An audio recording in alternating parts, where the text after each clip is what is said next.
every crime is a wound on the world. We're here to dissect it, layer by layer, to find the truth buried within. This is Anatomy of Crime. The air in Moscow is different. It bites with a cold that feels ancient, a cold that seeps not just into the bones, but into the soul. For the Englishman standing at the window of his state-provided apartment, looking out over the gray, unforgiving cityscape, it was the cold of a final, irrevocable choice. His name was Harold Adrian Russell Philby, but the world knew him as Kim. To his colleagues in Britain's secret intelligence service, MI6, he was a patriot, a hero, one of their very best. To his friends, he was charming, witty, the consummate insider. To his family, he was a loving husband and father. But here, in Moscow, in the winter of his life, he was something else entirely. A colonel in the KGB, a recipient of the Order of the Red Banner, a traitor who had reached the pinnacle of his secret profession. He had spent over 30 years living a lie, not just a simple lie, but a vast, complex, and meticulously constructed architecture of deceit. He had looked his closest friends in the eye while sending their agents to their deaths. He had accepted promotions and accolades from a government he was actively working to destroy. He had shaken the hands of prime ministers and shared secrets with CIA directors, all while serving a different flag, a different ideology, a different God. His life was a masterpiece of deception, a testament to the human capacity for duplicity. The story of Kim Philby and his Confederates is not a simple spy thriller of gadgets and clandestine meetings in foggy parks. Though it had those, it is a story about belief. It is about how 5 young men, the absolute cream of the British establishment, born into privilege and educated at the University of Cambridge, the intellectual cradle of the empire, came to believe so fervently in a foreign ideology that they would sacrifice everything, their country, their friends, their very identities, to serve it. They were not common spies, bought with money or blackmailed by scandal. They were apostles of a new faith, communism, and they saw themselves not as traitors, but as soldiers in a righteous global war against the decay of capitalism and the rise of fascism. This is a case whose shockwaves still ripple through the world of intelligence today. It shattered the sacred trust between the United Kingdom and the United States. It paralyzed British intelligence for a generation, turning colleagues against one another in a frantic, paranoid hunt for the moles, burrowing deep within its foundations. It forced a brutal re-evaluation of the very concept of loyalty. How could the system, the comfortable old boy network that ran the British Empire, have been so blind? How could it have nurtured its own destroyers? Today on Anatomy of Crime, we dissect one of the most complex and consequential cases of the 20th century. We will not merely recount the timeline of espionage. We will explore the anatomy of betrayal itself. We will journey back to the feverish intellectual climate of 1930s Cambridge, into the secret societies and Marxist study groups where the seeds of treason were sown.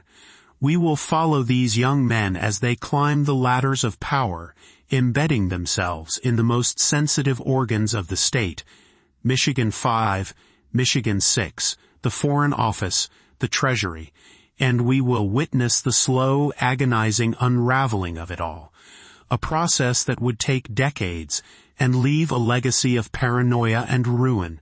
This is the story of the Cambridge Five. To understand how the Cambridge spy ring was born, you must first understand the world that created it. The early 1930s were not the roaring 20s. The Jazz Age had ended with the sickening crash of Wall Street in 1929. The Great Depression had spread like a plague across the globe, leaving millions unemployed, hungry and desperate. In Britain, the traditional certainties of empire and class were beginning to crumble. The promise of capitalism seemed to be a lie, its glittering facade revealing a rotten core of inequality and suffering. For the young, intelligent, and idealistic students walking the ancient courtyards of Cambridge University, the world was a terrifying and exhilarating place. They saw the old order failing. They saw governments seemingly powerless to stop the economic collapse. And when they looked across the channel to mainland Europe, they saw something even more frightening rising from the ashes: fascism. In Italy, Mussolini's blackshirts marched.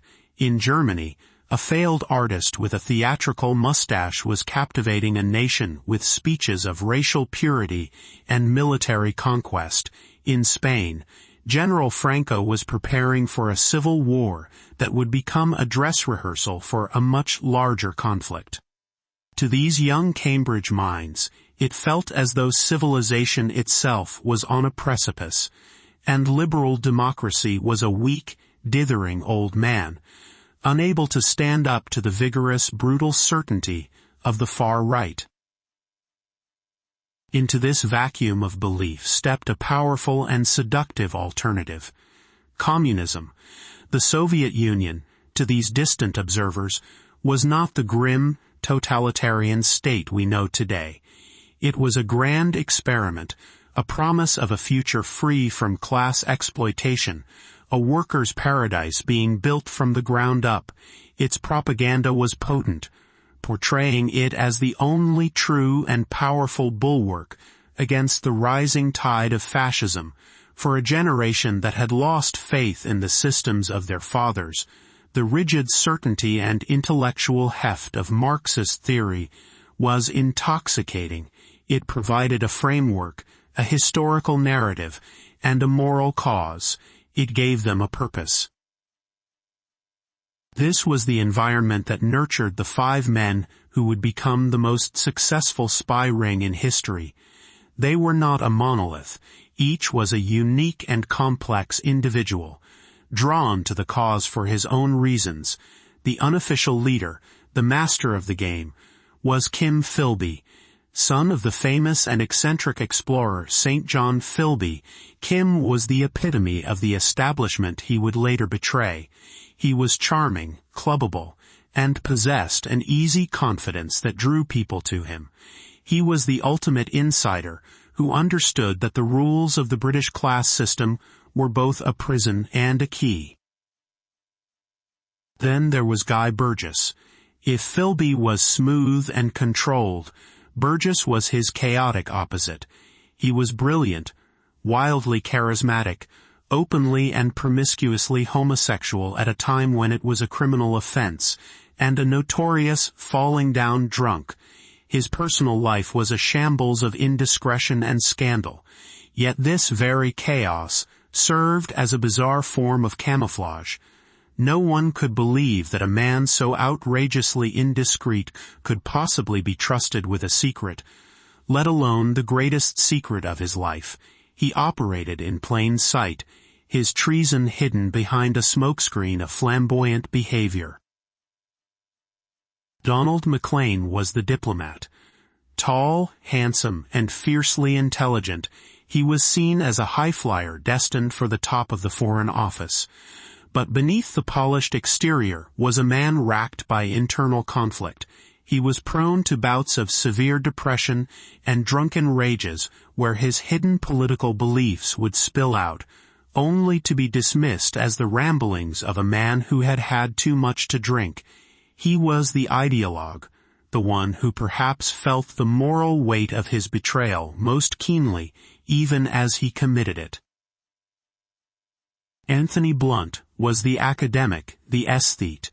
A brilliant art historian, he was a fellow at Trinity College and a member of the Cambridge Apostles, an elite, semi-secret society of the university's brightest minds. Blunt was cool, aloof, and intellectually arrogant. He saw communism not just as a political system, but as an intellectually superior position.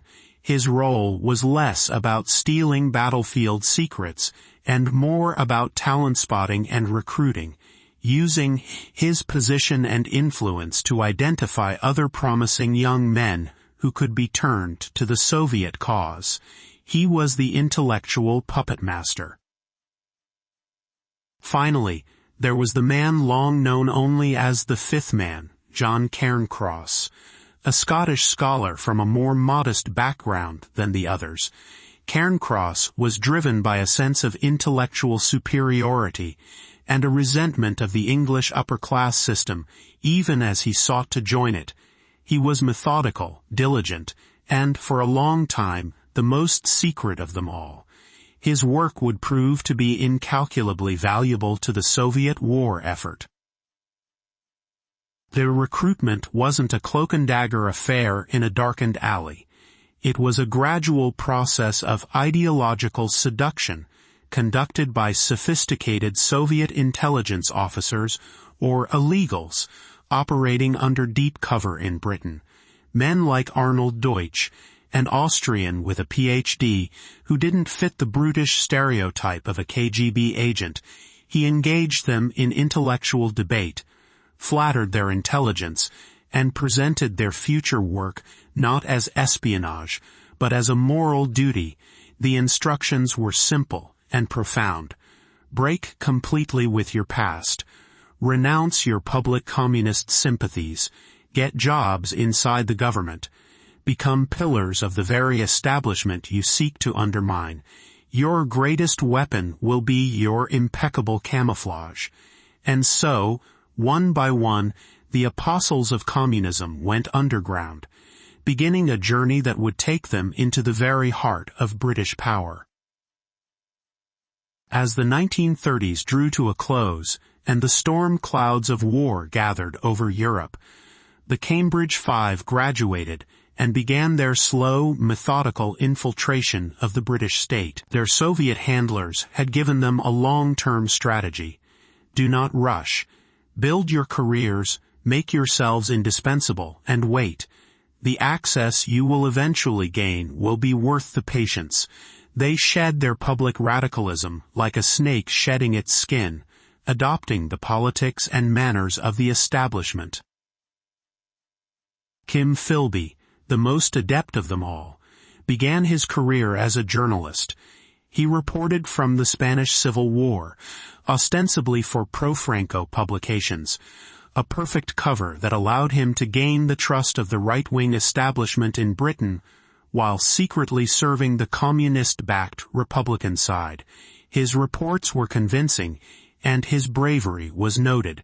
When World War II broke out, his credentials, his establishment background, and his carefully cultivated anti-communist facade made him a perfect candidate for the Secret Intelligence Service, MI6. In 1940, he joined the organization he would spend the next 2 decades systematically destroying from within. Guy Burgess, ever the flamboyant networker, used his connections to get a job at the BBC. It was a perfect listening post, a hub of information and influential people. He later moved to the Foreign Office, his outrageous behavior continuing to serve as the perfect cover.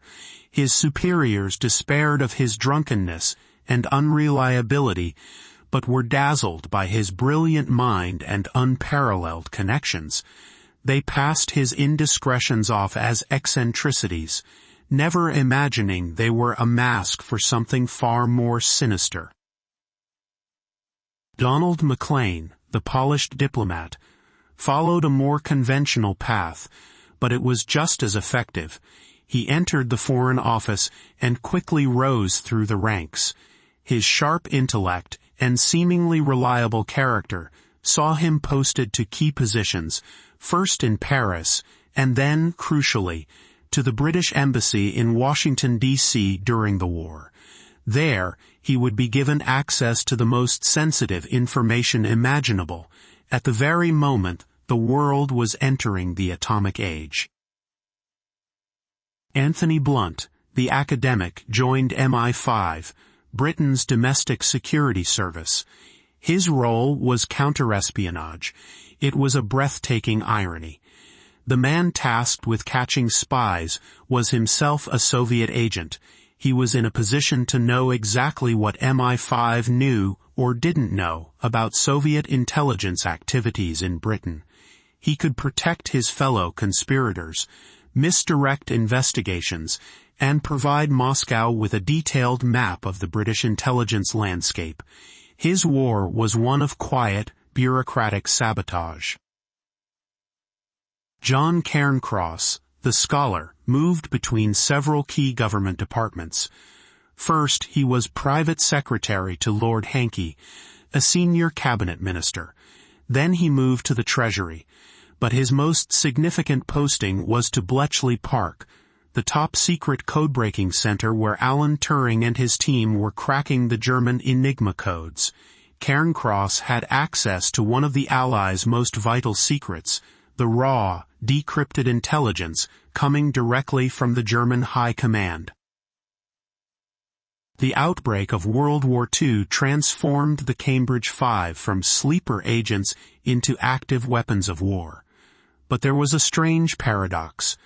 Britain and the Soviet Union were now allies, united in the fight against Nazi Germany.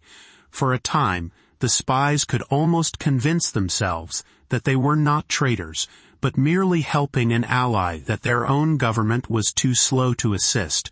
They passed enormous quantities of information to Moscow, believing they were aiding the collective war effort. But their loyalty was never to Britain, it was to the Soviet Union, and the information they provided was not shared through official channels, it was stolen.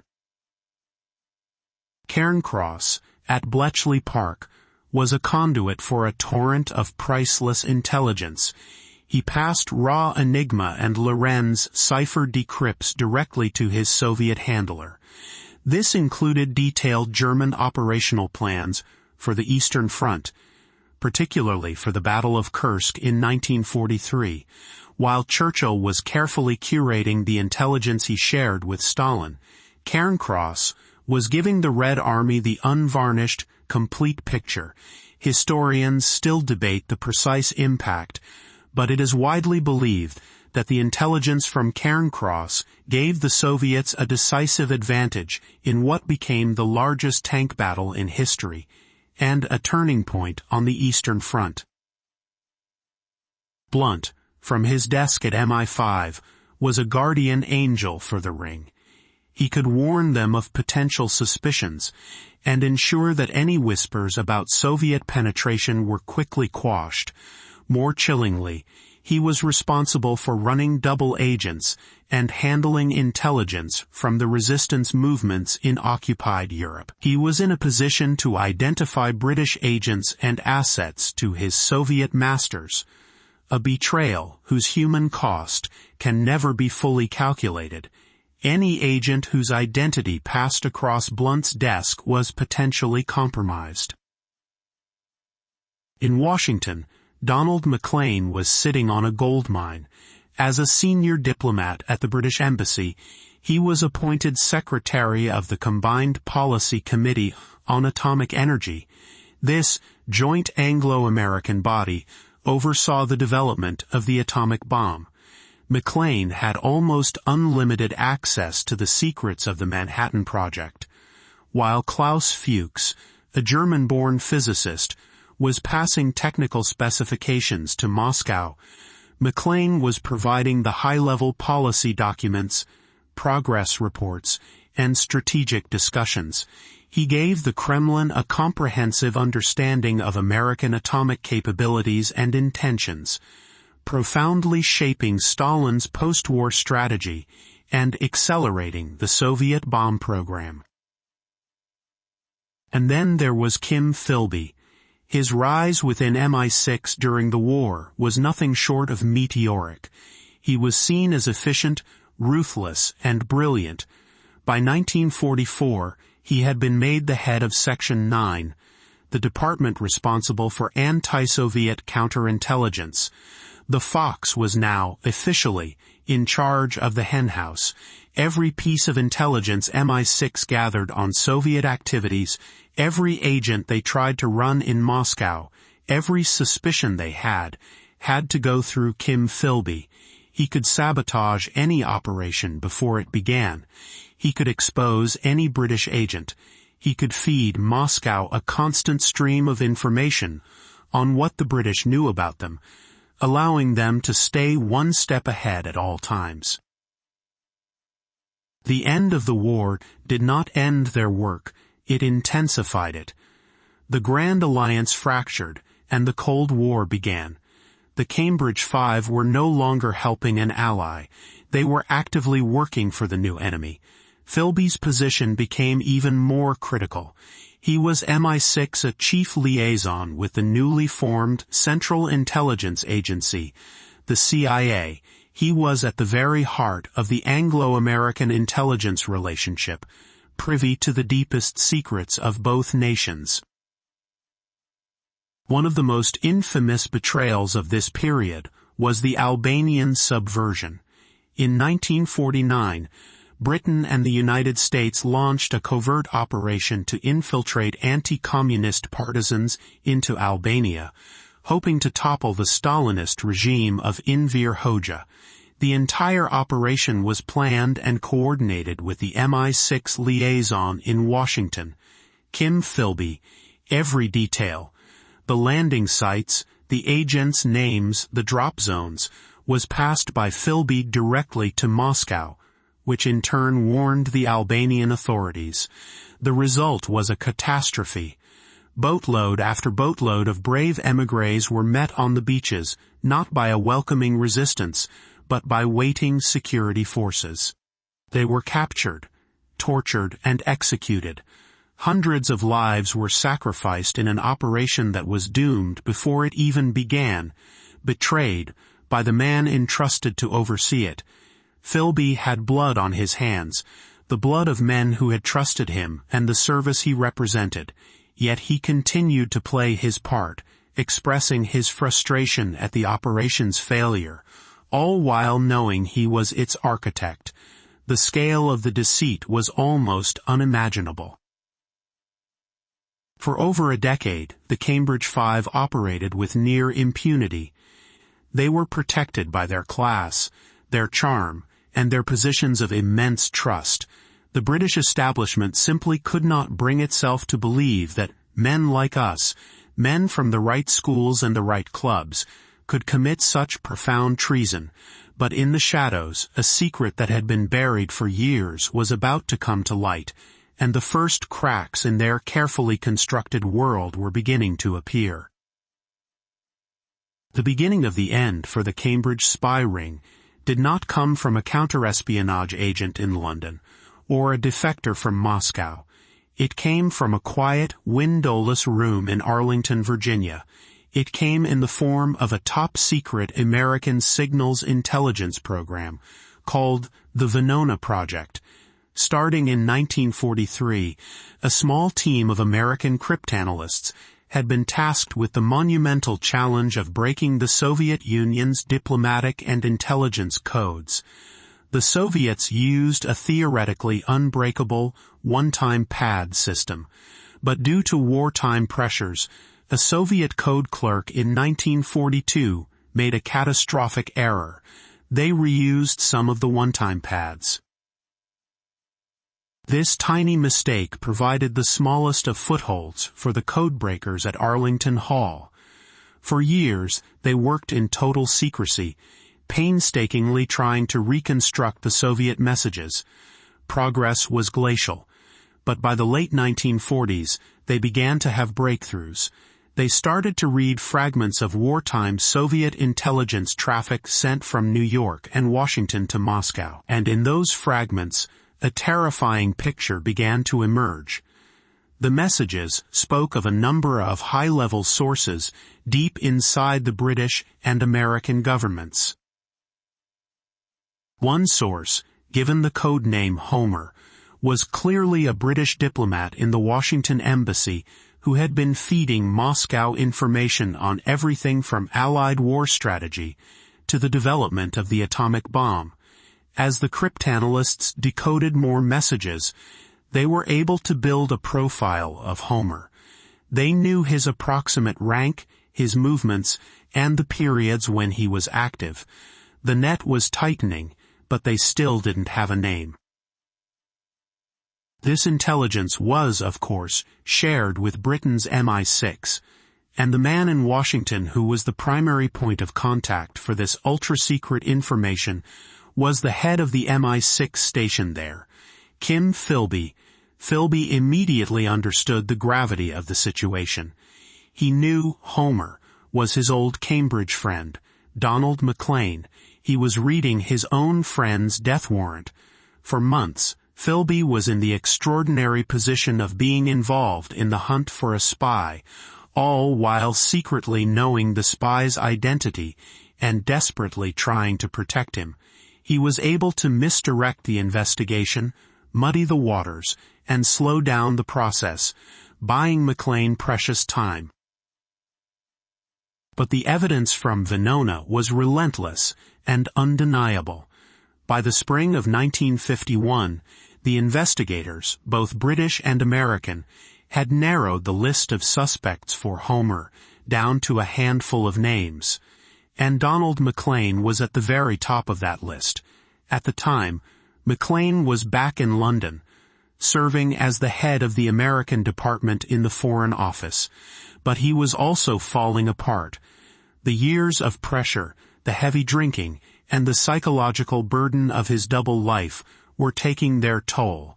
He had suffered a nervous breakdown in Cairo a year earlier, drunkenly confessing his true allegiance to a bewildered colleague in an incident that was dangerously close to being reported.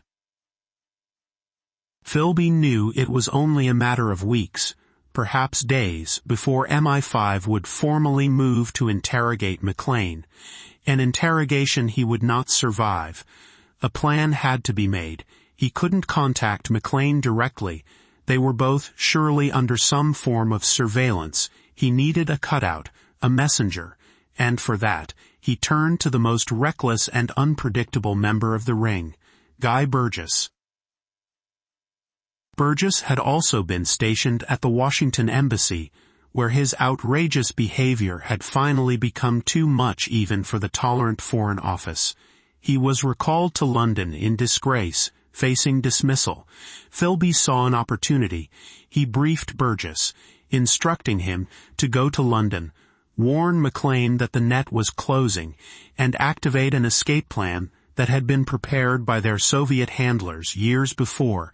The instruction was clear: get McLean out, but do not, under any circumstances, go with him. Burgess's own cover was not blown, and he could still be of use in London. On the evening of Friday, May 25, 1951, Guy Burgess attended a dinner party at McLean's home in Surrey. What was said between them is unknown, but the result was dramatic. That night, Donald McLean told his pregnant wife, Melinda, that he was going away for a short time. He kissed his children goodbye. Then, he and Guy Burgess got into a car and drove to the port of Southampton. They boarded a ferry bound for St. Malo in France. From there, they traveled across the Iron Curtain, eventually surfacing in Moscow. They had vanished. The disappearance of two senior British diplomats caused a political earthquake. The press went into a frenzy. The government was initially tight-lipped, but the truth was undeniable. They had fled. The immediate suspicion was that they were Soviet spies. The scandal was immense.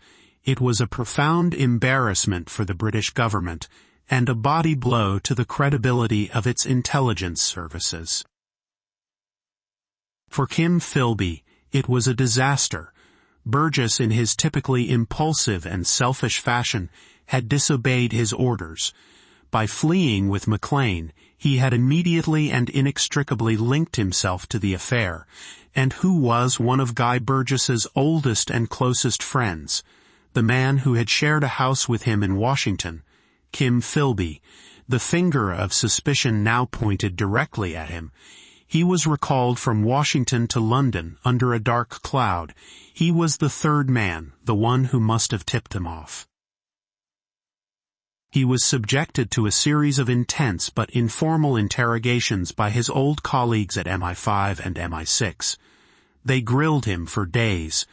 But Philby was a master of his craft. He had been trained by the best on both sides. He remained calm, plausible, and indignant. He admitted his friendship with Burgess but painted him as a pathetic, drunken wreck whom he had merely pitied. There was no hard evidence, no smoking gun. The Venona intercepts that identified McLean were too secret to be produced in a court of law. It was their word against his, and in the clubby world of British intelligence, they couldn't bring themselves to make the final leap. They suspected him. They were almost certain of his guilt, but they couldn't prove it. Philby was forced to resign from MI6, but he was not prosecuted. In 1955, the matter was even raised in the House of Commons. The Foreign Secretary, Harold Macmillan, stood before Parliament and famously declared that he had no reason to conclude that Mr. Philby has at any time betrayed the interests of his country. Philby was, for the moment, publicly exonerated. He had faced the storm and survived. He held a press conference on his mother's lawn, coolly denying all accusations, a portrait of wronged innocence. But his career in intelligence was over, and the hunters, though thwarted, were not done with him yet. The long shadow of betrayal still hung over him, and it was only a matter of time before the darkness would finally claim him. The years following his exoneration were a strange limbo for Kim Philby. He was a man adrift, stripped of his career in MI6 but publicly cleared of treason. He scraped by, working as a journalist again, this time based in Beirut, covering the Middle East for The Observer and The Economist. It was a perfect cover for a man who wanted to remain in the world of espionage. Beirut in the late 1950s was a hotbed of spies from all sides: CIA, Michigan 6, KGB, Mossad. For Philby, it was familiar territory. It's now known that he continued to work for both MI6 as a freelance agent providing information, and for the KGB, his true masters. He was playing the game on both sides, a triple agent of breathtaking audacity. But the ground was shifting beneath his feet. Within the intelligence community, the suspicions about him had never truly gone away. A new generation of investigators at MI5, men less bound by the old-school tie network, were re-examining the case of the third man. One of his oldest and closest friends from MI6, Nicholas Elliott, still harbored deep, gnawing doubts. The evidence was still circumstantial, but the coincidences were too numerous, the pattern of disaster surrounding Philby's career too consistent. The final breakthrough came not from a decrypted message, but from a human source. In 1961, a high-ranking KGB officer named Anatoly Golitsyn defected to the West. Golitsyn was a treasure trove of information. During his extensive debriefings with the CIA and MI5, he provided clues that pointed unequivocally towards a ring of spies recruited at Cambridge in the 1930s. While he didn't know all their names, his information corroborated existing suspicions and provided new leads. Critically, his testimony implicated Philby in ways that were impossible to dismiss. Armed with this new information, MI5 felt they finally had enough to confront Philby directly. They needed a confession. In January 1963, Nicholas Elliott, Philby's old friend and colleague, was dispatched to Beirut. The mission was deeply personal. This wasn't just a formal interrogation. It was a confrontation between two men who had shared years of trust and camaraderie. Elliott laid out the new evidence. he offered Philby a deal, a full confession in exchange for immunity from prosecution. It was a common tactic, designed to get the full scope of the damage without a messy and embarrassing public trial. What happened next in that Beirut apartment is a matter of some debate. According to Elliott's account, Philby, after an initial period of denial, finally broke. He confessed. He admitted he had been working for the Soviet Union since 1934. The betrayal was real. The 30-year lie was finally exposed. Elliott, shaken but triumphant, tabled London with the news and prepared for a series of longer debriefing sessions to extract every last detail from the master spy. But Philby had one last move to play. A few days later, on the night of January 23, 1963, he was scheduled to attend a dinner party. He never arrived. He had vanished from his apartment, slipping away into the Beirut night. He had walked onto a Soviet freighter, the Dolmatova, waiting in the harbor. Kim Philby was gone. Weeks later, the Soviet Union announced that it had granted political asylum to Harold Kim Philby, a hero in the fight against Western imperialism. The greatest traitor in the history of British intelligence had finally gone home. The defection of Kim Philby sent a new and more powerful shockwave through the West. It was one thing for Burgess and Maclean, who were known to be unstable, to flee. It was another for Philby, the ultimate insider, the man who had been at the top, to be revealed as a Soviet colonel. The damage was incalculable. It confirmed the worst fears of the CIA, particularly the fiercely anti-communist counterintelligence chief James Jesus Angleton, who had long suspected Philby. The special relationship between British and American intelligence was poisoned for decades. Angleton launched a devastating paranoid mole hunt within the CIA that paralyzed the agency for years, convinced that if the British could be so thoroughly penetrated, the Americans must be as well. Philby's flight also reopened the hunt for the remaining members of the ring. If there was a third man, was there a fourth? Suspicion now fell squarely on Sir Anthony Blunt. Investigators had long suspected him, but again lacked hard proof. Now, with Philby gone, the pressure mounted. In 1964, MI5 received a tip from an American, Michael Straight, whom Blunt had tried to recruit at Cambridge years earlier. This was the leverage they needed. Blunt was confronted. Like Philby, he was offered immunity in exchange for a full confession, and, like Philby, he accepted. But Blunt's confession was kept a state secret. The British establishment could not bear another public scandal. So, for the next 15 years, Anthony Blunt continued his illustrious public life. He was the surveyor of the Queen's pictures, a knight of the realm, a respected art historian moving in the highest circles of society. All the while, the Queen, the Prime Minister, and a handful of intelligence officials knew his secret. He was a traitor who had been allowed to keep his honor in exchange for his cooperation.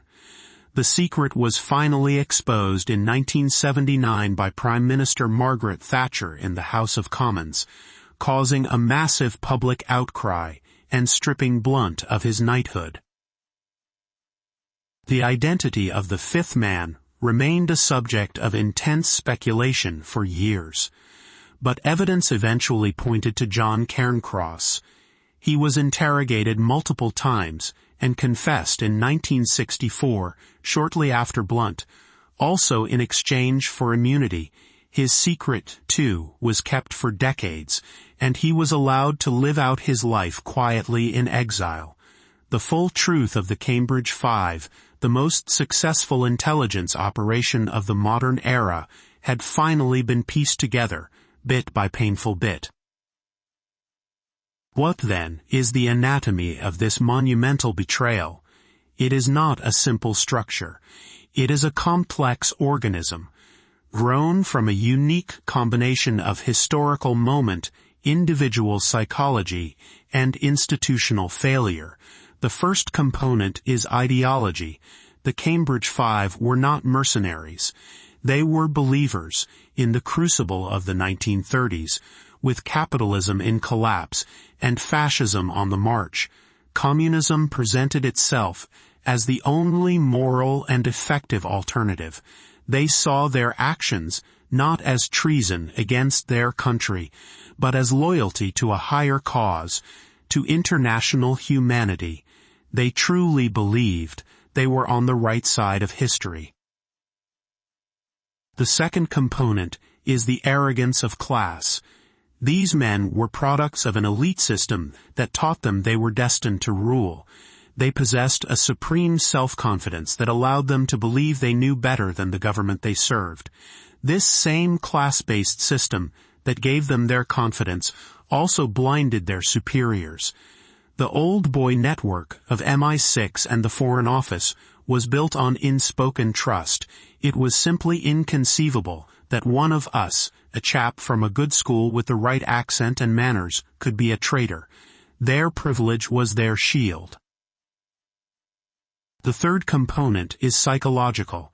Each man was driven by a complex mix of motives. Philby, by a love of the game, the thrill of deception. Burgess, by a self-destructive nihilism. McLean, by a tortured, guilt-ridden idealism. Blunt, by an intellectual snobbery that placed him above conventional morality. And Cairncross, by a deep-seated resentment of the very establishment he was so eager to join.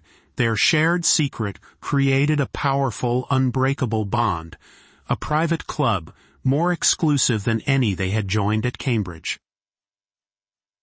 Finally, the anatomy includes a catastrophic failure of security. The vetting procedures of the British government in the 1930s and 40s were shockingly lax, often amounting to little more than a background check and a friendly chat. The services were amateurs playing a game against professionals. The Soviets were masters of long-term penetration, patiently guiding their agents into positions of power over decades. The British were simply not equipped to detect or comprehend a threat of this nature coming from so deep within their own ranks. The legacy of the Cambridge Five is one of profound and lasting damage. They passed secrets that cost lives, altered the course of battles, and accelerated the Soviet nuclear program. But their greatest betrayal was not of state secrets, but of trust. They corroded the faith between allies, between colleagues, and between a government and its people. They demonstrated that the most dangerous enemy is not the one outside the gates, but the one who has already been welcomed inside, who speaks with a familiar voice, and who knows all of your secrets because you gave them to him yourself. This has been Anatomy of Crime, where the truth is never simple, but always worth seeking.